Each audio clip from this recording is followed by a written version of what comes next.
అలా వీధిలోకి వెళ్తే చాలు ఓ పానీపూరి బండి, అది కాదంటే రకరకాల స్నాక్స్ అమ్మే స్టాల్స్. అసలు తిండి దొరకని చోటంటూ ఉండటం లేదు ఈ రోజుల్లో.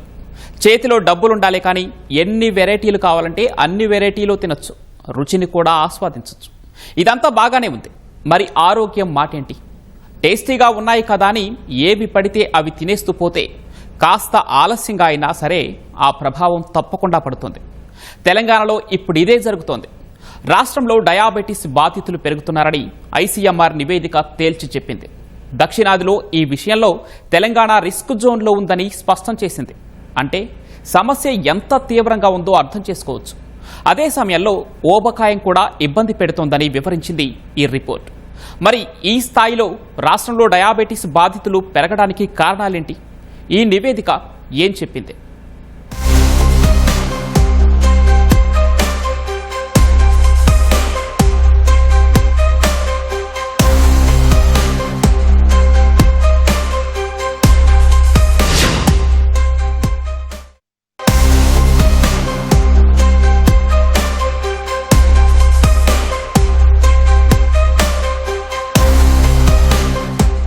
ఈ జన్మమే రుచి చూడడానికి దొరికెరా అని పాడుకుంటూ హాయిగా బొజ్జ నిండా తినేస్తూ ఉంటారు కొందరు.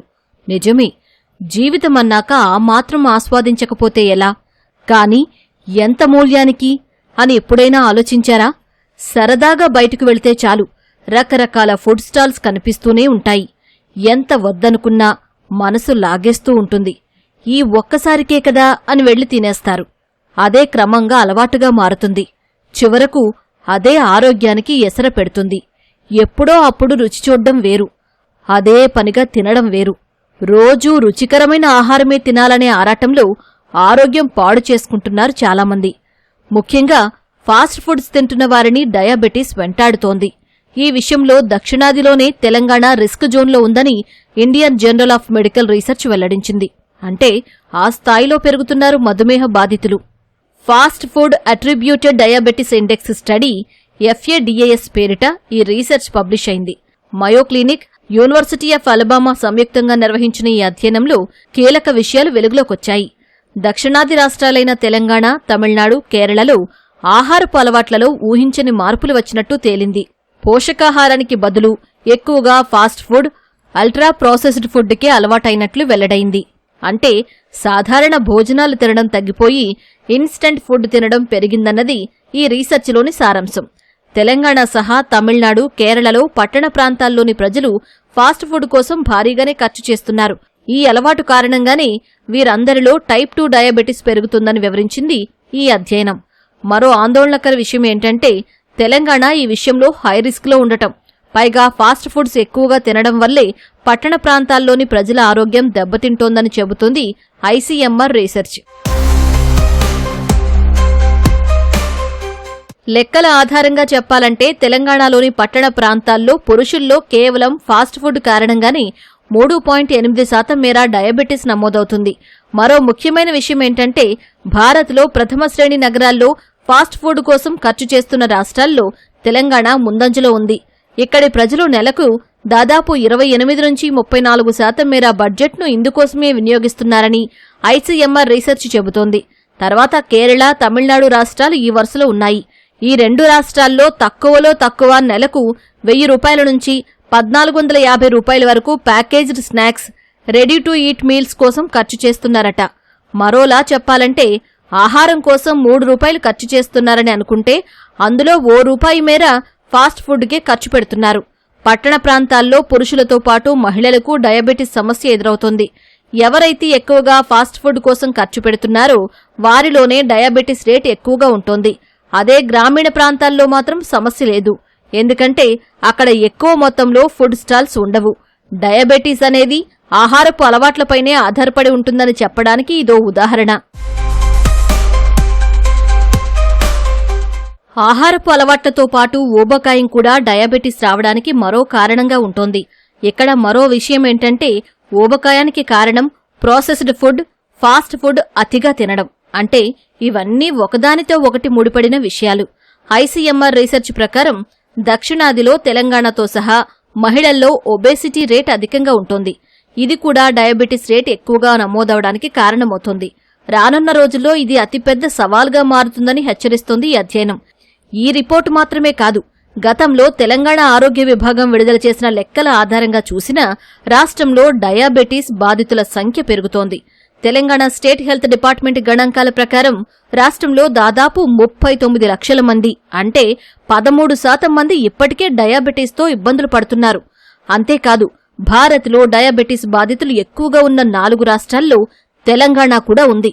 ముఖ్యంగా హైదరాబాద్లోనే బాధితుల వాటా అత్యధికంగా ఉంటోంది.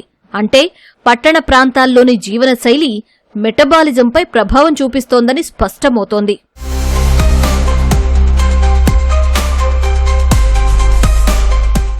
ఈ ఇన్స్టెంట్ ఫుడ్స్ కారణంగా ప్రజారోగ్యం ఎంతగా దెబ్బతింటుందో గతంలోనే లోక్సభ వేదికగా ఓ అధ్యయనం గురించి ప్రస్తావించింది కేంద్రం. ఇక్కడ గుర్తించాల్సిన మరో విషయం ఏంటంటే, ఒకప్పుడు డయాబెటీస్ అంటే 40 లేదా 50 ఏళ్లు దాటిన తర్వాత వచ్చే జబ్బుగా పరిగణించేవారు. ఇప్పుడా పరిస్థితి పూర్తిగా మారిపోయింది. 20-30 ఏళ్ల వారికి షుగర్ వస్తోంది.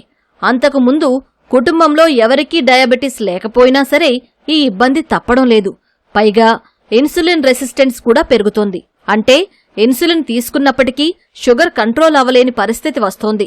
దీనంతటికీ కారణం జీవనశైలిలో మార్పులే అని చాలా ఖచ్చితంగా చెబుతున్నారు వైద్య నిపుణులు.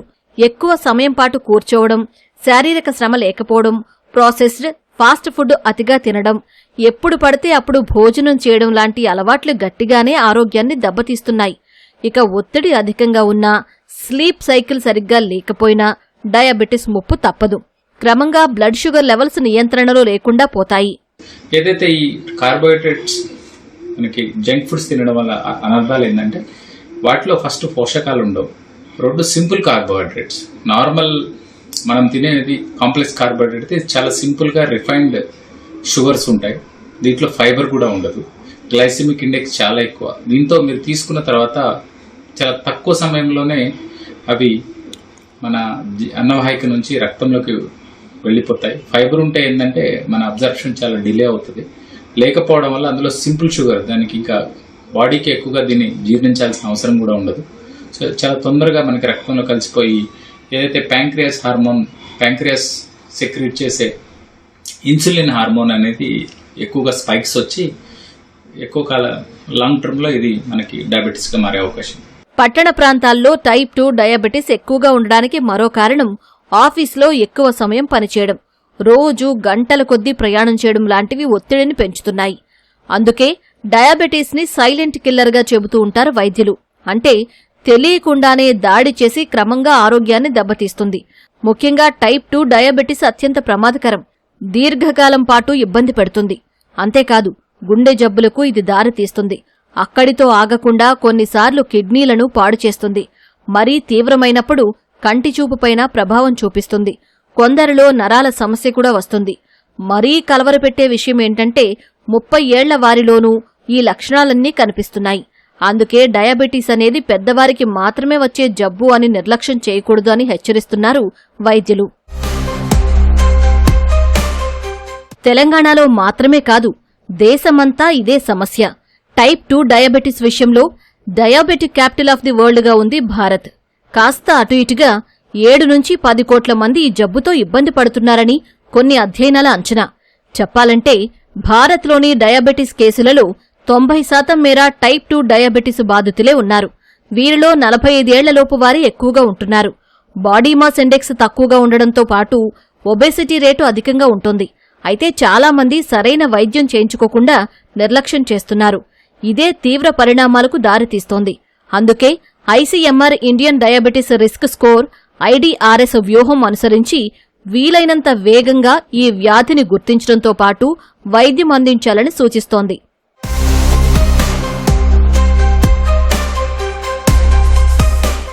శారీరక శ్రమ, సమతుల ఆహారం, కంటి నిండా నిద్ర, ఈ 3 అంశాలపై శ్రద్ధ పెడితేనే టైప్ 2 డయాబెటీస్ ని చాలా వరకు కట్టడి చేయవచ్చు అనేది నిపుణులు చెబుతున్న మాట. మధ్య మధ్యలో పరీక్షలు చేయించుకోవడం కూడా ముఖ్యమే. ఇక వ్యక్తిగతంగానే కాకుండా వ్యవస్థ పరంగానూ కొన్ని మార్పులు అవసరమని సూచిస్తున్నారు.